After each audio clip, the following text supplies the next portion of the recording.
Hello दोस्तों, आज हम आपको बताने वाले हैं बहुत ही इम्पोर्टेंट टॉपिक के बारे में जो हॉस्पिटल फार्मेसी में होता है। Personal and facility requirement including equipment based on individual and basic need. यानी फार्मेसी में कितने लोग होते हैं, क्या फैसिलिटी होनी चाहिए, क्या इक्विपमेंट होने चाहिए, उनकी basic need, individual basic need क्या होनी चाहिए। तो स्टार्ट करते हैं। Personal and facilities requirement including equipment based on individual and basic need equipment and system used to store and dispense medication। यानी जो सिस्टम होता है मेडिसिन को कैसे डिस्पेंस करेंगे, कैसे इन्वेंटरी मैनेजमेंट करेंगे, ये सब बताया गया। तो क्या the personal facility requirement for pharmacy including the number of pharmacist, यानी कि जो फार्मेसी में होती है उसमें नंबर ऑफ फार्मासिस्ट होते हैं, द फार्मेसी इन्वायरमेंट और उसका फार्मेसी इन्वायरमेंट कैसा होना चाहिए, and the equipment and system, और इक्विपमेंट कौन कौन से होने चाहिए, क्या सिस्टम होना चाहिए, कि सिस्टम के अकॉर्डिंग काम करना चाहिए, कैसे इन्वेंट्री मेंटेन करना चाहिए, डिस्पेंस मेडिसिन और मेडिसिन को कैसे डिस्पेंस करना चाहिए। तो सबसे पहले आता है क्या, फार्मासिस्ट। फार्मासिस्ट कौन होता है, क्या होता है, बताएंगे। A pharmacist is a health care professional who prepare and dispense medication to treat illnesses and improve patient quality of life. यानी जो फार्मासिस्ट होता है वो हेल्थ केयर प्रोफेशनल होता है जो प्रिपेयर एंड डिस्पेंस, जो मेडिसिन बनाता भी है, प्रिपेयर करता है और डिस्पेंस करता है अकॉर्डिंग टू डोज, और पेशेंट की जो इलनेस होती है उसको ट्रीट करने के लिए, उसको इम्प्रूव करने के लिए, इलनेस को ख़त्म करने के लिए, उसकी लाइफ को और भी अच्छा बनाने के लिए मेडिसिन प्रोवाइड करता है। They also advise physician and other health care workers on the selection. यानी कि और ये जो फार्मासिस्ट होता है वो एडवाइस करता है फिजिशियन को और अदर हेल्थ केयर प्रोफेशनल को, वर्कर्स को, किस लिए, सिलेक्शन डोजेस, नहीं डोज को सिलेक्शन के लिए, इंट्रैक्शन, डोज के इंट्रैक्शन कैसे इंटैक्ट करता है medicine, and side effect of medication, और मेडिसिन के साइड इफेक्ट क्या है वो बताता है। टू ट्रीट हेल्थ प्रॉब्लम, और हेल्थ प्रॉब्लम को ट्रीट करने के लिए। नेक्स्ट हमारा क्या, पर्सनल्स, यानी फार्मासिस्ट में कौन कौन लोग होते हैं, क्या क्या होना चाहिए, कमेटी कौन सी होनी चाहिए। तो फार्मासिस्ट, जो एक फार्मासिस्ट होते हैं रिस्पॉन्सिबल फॉर प्रिपेयरिंग मेडिकेशन, यानी फार्मासिस्ट किस लिए रिस्पॉन्सिबल होते हैं, मेडिसिन को प्रिपेयर करने के लिए, इंश्योरिंग दियर क्वालिटी, उसकी क्वालिटी को इंश्योर करने के लिए, ख़राब तो नहीं है, डैमेज तो नहीं है, and ensuring they are safe and effective for patient, और ये इंश्योर करते हैं कि वो इफेक्टिव हो पेशेंट के लिए और ख़राब ना हो।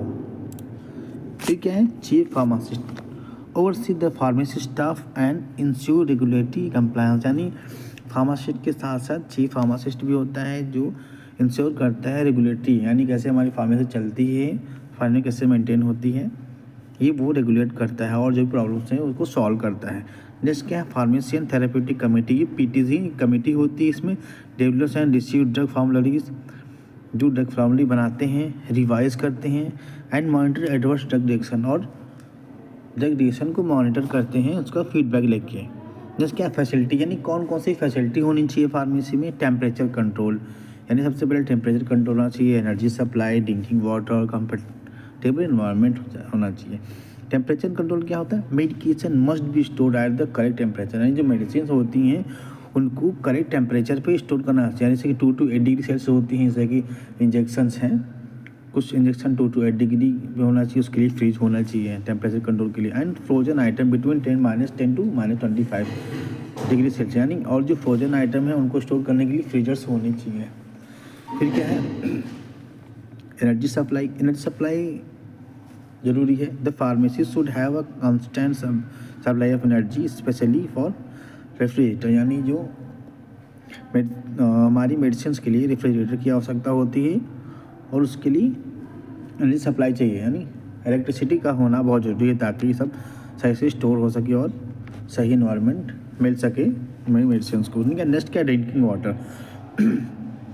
There should be a provision for drinking water for patient and staff, यानी कि ड्रिंकिंग वाटर होना चाहिए पीने के लिए स्टाफ को, फार्मासिस्ट को और अदर स्टाफ को, पेशेंट को और स्टाफ को पीने के लिए पानी मुहैया कराना, ये दिखना चाहिए कि है कि नहीं है, नेक्स्ट क्या है, कंफर्टेबल इन्वायरमेंट, यानी सबसे अच्छा है कि आपका काम करने की जगह पे आपका इन्वायरमेंट कैसा है या वहाँ का वातावरण कैसा है। The pharmacy should the comfortable for patient and staff, और कंफर्टेबल इन्वायरमेंट पेशेंट के लिए और स्टाफ के लिए कंफर्टेबल होता है।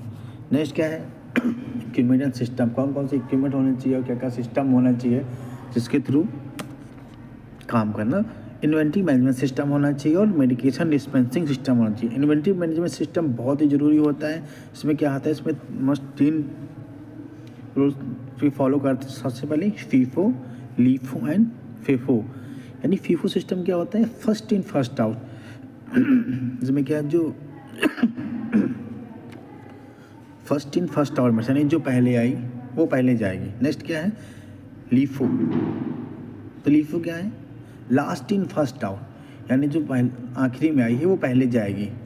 नेक्स्ट क्या है, फेफो, इसमें क्या है, फर्स्ट एक्सपायरी फर्स्ट आउट, जो नियर एक्सपायरी मेडिसिन होती है, फर्स्ट एक्सपायरी होने वाली होती है, उसको हम सबसे पहले डिस्ट्रीब्यूट करते हैं या उसको सेल करते हैं। नेक्स्ट क्या है, medication dispensing system like individual prescription, floor, stock and unit dose are used to dispense medication to in patient dependent. Medication dispensing system कैसा होना चाहिए, अकॉर्डिंग टू इंडिविजुअल प्रिस्क्रिप्शन के अकॉर्डिंग, के फ्लोर स्टॉक होना कैसा होना चाहिए एंड यूनिट डोज के अकॉर्डिंग पेशेंट को डिस्पेंस करना है।